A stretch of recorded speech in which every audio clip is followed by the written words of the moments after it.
ગોવિંદભા અને જગત ને દુનિયા આ તો હું જે બોલ્યો તો એ જાણે છે શું કહું છું પણ આવતું વડા આવે ભાઈ દુનિયાએ કલ્પના ના કરી હોય એવી નવી ભૂમિકાએ નવું નજરાણો ના બનાવો તો હું વિક્રમસિંહ નો દીકરો બિહાર્યો તેથી મેં કીધું 10 વારે દાયકો બદલાય ભાઈ માણાને દહકો હોય દેવનો હોય એમ મારા નામ પૂરા થઈ ગયા પણ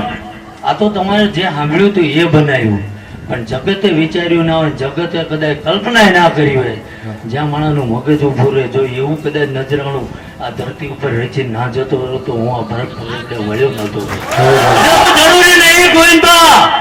બોલો એ મારો ઠાકર પાર પાડી ગયો અને જો આવતું વરા આવે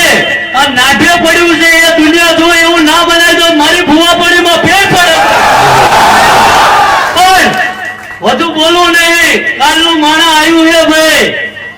હોનો મોંઘો ટાઈમ કાઢીને આવ્યું છે ભાઈ અને જે કદાચ ઉશીનો પાછળનું કરીને આવતા હતા ને ભાઈ એને ગાડી વગરના મેં નહીં રહેવા દીધા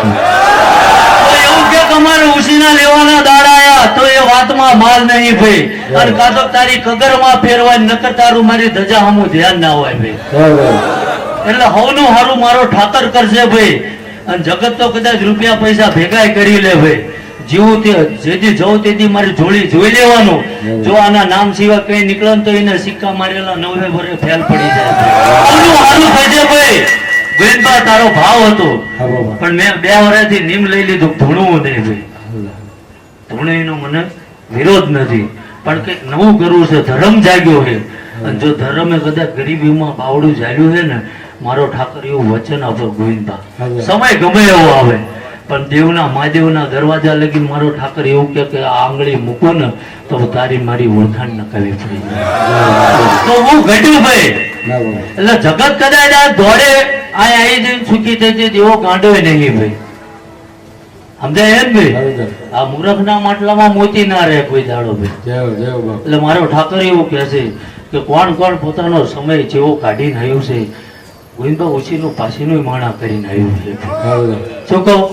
પણ જો કદાચ એના ભાવમાં કભાવ નહીં હોય ભાઈ વેળા તો કાલ અત્યારે વખતે જેવી હતી હોવના હાથા ગગડી ગયા પણ દેવા સામુ ઉભા રહેતી મેં તો કઈ દોડવાની જરૂર નહીં ભાઈ જો કદાચ એક લેજો વારે કદાચ વિઘન આવવા દે ને તો કાલ મારી ધોળી લઈને આ ગામમાં નીકળી છે તો કદાચ 2 વર્ષ ખમી જવા દે ભાઈ હજુ જગત એમ કહે છે ભાઈ આ શું એવો રચના રચીને જો આ પરગડામાંથી ના જતો રહેતો એટલે હું ગંગાબાનો દીકરો નથી એટલે ભાઈ હું બેઠું છે ભાઈ કારણ કે બધા એક જ છે આજે નકા આ જમાનામાં કોને ટાઈમ છે ભાઈ પણ એક જ ટકે રહેતી આ રાડિયો પાડતા હતા એમ હતું કદાચ આજ હાજરી થઈ જાય પણ એ તો જ્યાં હોય એની હાજરી કરાવવાની હોય ગોવિંદભા મારો ઠાકર એવું કહે છે કે તમારા જીભનો લવો વળે અને જો ન્યાયની વાત પડી છે ને તો તમારી મજૂરી જઈ જવા નહીં દો આવું મારો રામ એટલે દુનિયા રાજી કરી એવું મન નહીં આવડતું ભાઈ જો જેનો ભાવ હોય છે સમય હારો નબળો આવો ભાઈ પણ મારો ઠાકર એવું કહે છે ન્યાયનું ત્રાજુ આજ નહીં તો કાલે હું તોડો આવીશ ભાઈ જા ભાઈ હોનું હારું થઈ છે ગોવિંદભા વાંચેલું કોઈ દાડો બોલતો નથી ને બોલ્યા પછી મારો ઠાકર કે એ બનાયા વના રહેતો નહીં ભાઈ એટલે આ જે કઈ આ જોવો છો તમે એ 9 વર્ષ અમારે ભાંખ્યું હતું ને એ મારા ઠાકરે પાર પાડી દીધું પણ જો કદાચ આ 9 દાડાનો તડકો સાયો બેઠો છે અને 11મા દાડા તો ઘોડે પર નાના કુદો ના ધરતી ઉપર જો કદાચ આંટો મારવા ના આવું તો આજનું આ તમારું તપસ્યા મારા ચોપડે લખી નથી એવું સમજી લેજો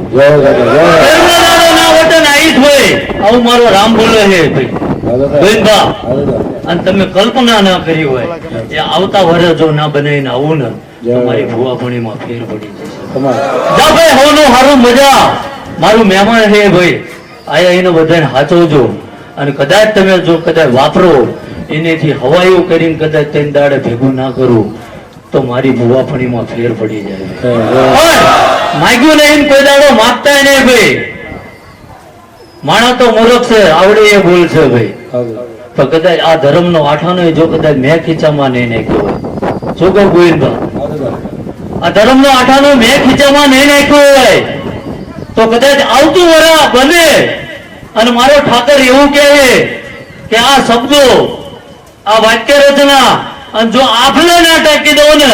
તો મારું આ રામ નામનું ના ઠાકરનું માળા લેવામાં ફેર પડી જાય ભાઈ. ના હવનું હારું બનાવી દે જવું મારો રામ બોલે છે ગોવિંદા. કારણ કે હજારો માળા આવ્યું છે ને હજારો ના બે વેચ પડ્યા છે. એટલે કોઈને બોલાવવાના કોઈને આવો કહેવાનું કે ના કહેવાનું, પણ મારા ઠાકરે તેડાયા છે તો જ તમે અહીં પહોંચ્યા. પણ જો એને તેડાયા છે ને અહીં આયા છો, અહીંથી પ્રસાદ લઈને આંગળી ઝાલીને જો ઘર સુધી મૂકવા ના આવું તો એટલે હું વિક્રમ ભાઈ હારું બનશે. આવું મારો રામ બોલે છે ભાઈ. લે હું હારું બોલું છું.